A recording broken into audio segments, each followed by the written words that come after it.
the circuit that we use to defend ourselves against predators.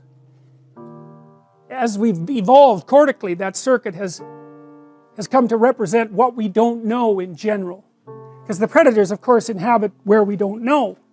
And so, evolution is a conservative force, and we use the circuits that we've evolved to represent new things. And so, the unknown, the chaos, is often represented by a monster that swallows you up and pulls you down. And you know, when you're feeling terrible, you don't say, well, I'm feeling up.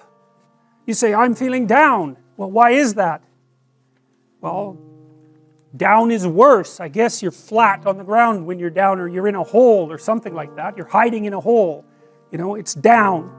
And you're threatened by something. You know, maybe you're threatened by your own inadequacy. That might be part of it. Maybe that's partly what you imagine as a monstrous force, because, you know, your proclivity towards procrastination and your weakness of character is part and parcel of why you happen to be in the underworld.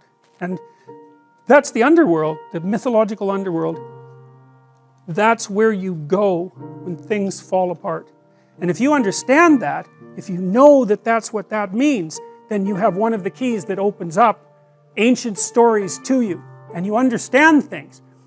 Your life can be organized and going very well, and then something comes up, and poof, everything changes. Some axiom that you were living by, and it might be the existence of a partner, it might be a job, it might be your health, any of those things, gone.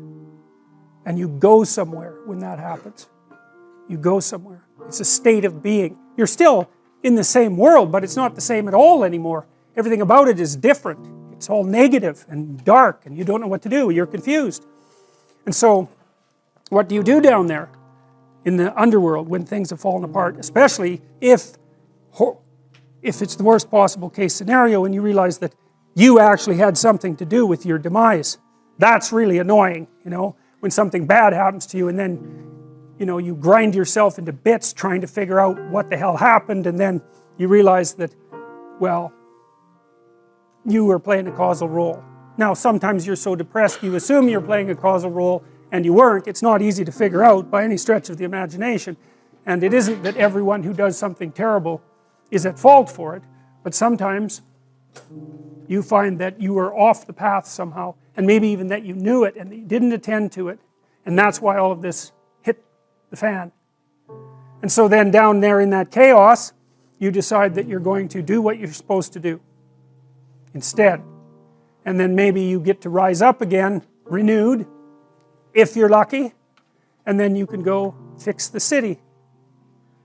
And that's what this story's about. And that's why I picked the image to represent the course, because really what happens, you see, with the psychoanalysts, the road to health, if you're not doing well, which means that as you act in the world, you're not getting what you want. There's something wrong with the match between your presuppositions and your actions, habitual, and the way the world is responding to you. And so it's not turning out for you. And the question is, well, what can you do about that?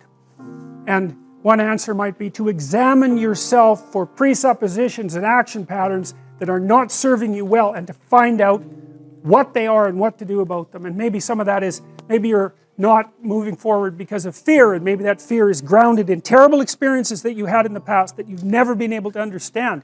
And maybe one of the ways of gluing yourself back together and expanding your personality so that you could in fact live properly in the world is to go back to those terrible events and untie them and straighten them out and understand them and drop them. To navigate, there's two things you need to know. And the first is, where the hell are you? Exactly, precisely, right? Razor sharp. What's good about you and what's bad about you? By your own reckoning. You don't have to, you can ask other people, but this is a game you play yourself. It's like, as far as I'm concerned, I'm taking stock. What is it that's okay about me and what needs some work? And you got to watch to not be too self-critical when you're doing that too, because that can just be another kind of flaw. And then the next is, okay, well, where are you going? What's your destination? Well, and that's what the frame is. Now, You know, you could do that in a very sophisticated way.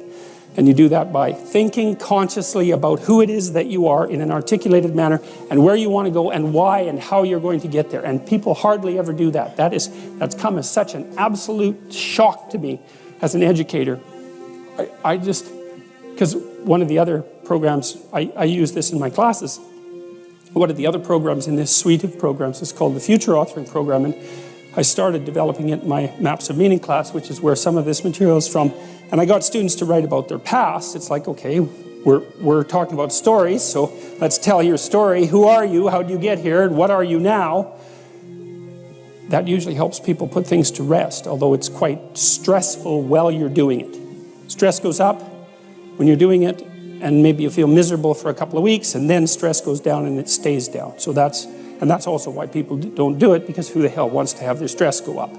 But if it's temporary, it's a sacrifice. So then the next issue is, well, where are you going? And one of the things that, and this I cannot understand.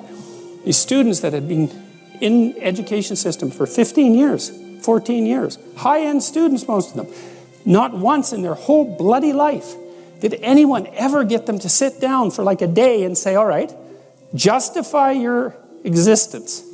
Like, well, seriously, it's like here you are in university, you're taking a bunch of courses, you've got some sort of vague career plan. It's like, defend the damn thing a bit, since you're going to go live it and everything. You're staking everything on it. It's like, what's your damn plan? And why are you so convinced that it's not the plan of a babbling fool? Because if you haven't thought about it, then it is.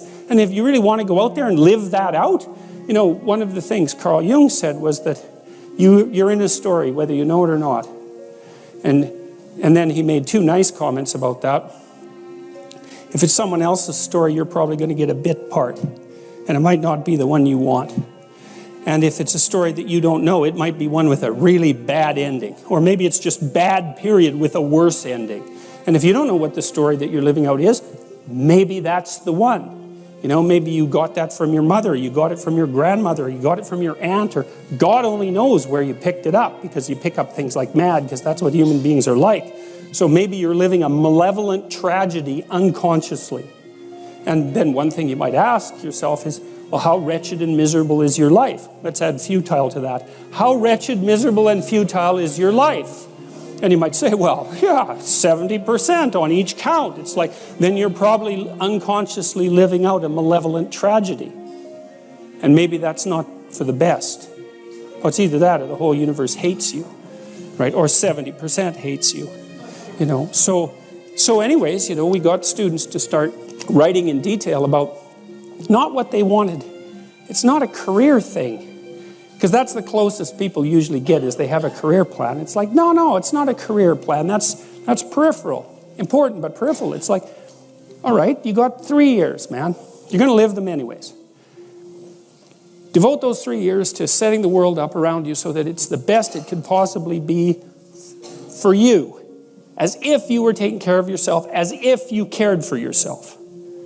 Well, what would that look like? You know, let's say, just for the sake of argument, if you figured out where you were, that you could have what would be best for you.